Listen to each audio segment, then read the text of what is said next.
For some travelers, passing through airport security isn't easy. David Nelson says he's often detained at checkpoints. I said, "What do you mean terrorist check?" I said, "Do I look like a terrorist? I mean, come on now." Another man called David Nelson also has been routinely detained by security screeners.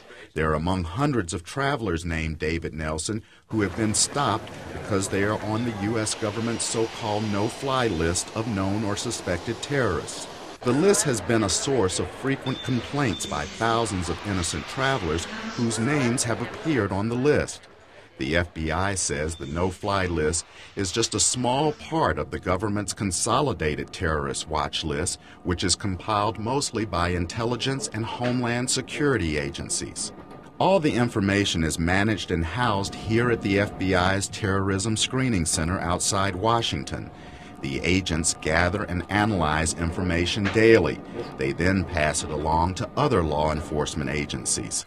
Tim Healy is the center's acting director. You want it to be accurate and complete. Complete's the key word, because you don't want to miss anybody, but you want it's a balance. It's a balancing act between private citizens and their concerns and the safety of the United States, and that's a balancing act that occurs every day.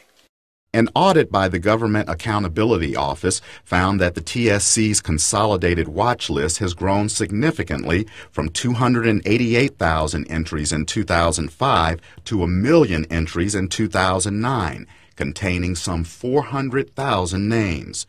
Authorities say the watch list is one tool used to reduce the terrorist threat.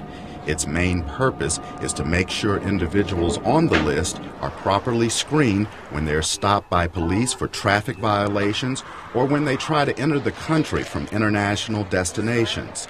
A call by police to the Terrorist Screening Center can quickly determine if the name on the list is a positive or negative match. We're involving state and locals in information sharing, and we're involving other federal entities in state in information sharing of known or suspected terrorists, which is a good thing. But some say this government effort is flawed. Jay Stanley of the American Civil Liberties Union in Washington says the watch list violates citizens' rights. Everybody agrees that Osama bin Laden and his henchmen should be on a terrorist watch list. We don't have a problem with that. But the government needs to do this very carefully. They need to set up extremely strict procedures, not only so that, that you have to be very, very careful before you're put on a list, but that you have the right to get yourself off the list. The Department of Homeland Security says 51,000 people have filed so-called redress requests since 2007, claiming they were wrongly put on the watch list. The FBI will not disclose specifics of how the records or names on the list are generated, but the FBI's Tim Healy says there is a procedure in place to get names removed. If you've experienced an encounter, when you're flying, and you think that you're on the watch list, or even that they've told you you're on the watch list, there's a process that you go through. TSA will start going through their process to find out, is this guy actually watch listed, and what can we do to help this individual out? The FBI says 33,000 entries were deleted from the watch list last year based on outdated information and cleared investigations. And it says 95% of people on the list are not U.S. citizens.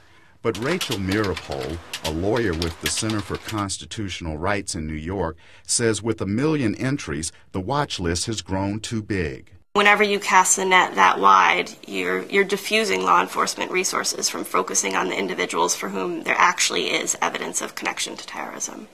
As security at the nation's airports and on the borders has been tightened, the FBI defends the watch list as a valuable counterterrorism tool, not just for the United States. They say information on the list is also being shared with Canada, Australia, and other U.S. allies in the global effort to track down known or suspected terrorists. Chris Simpkins, VOA News, Washington.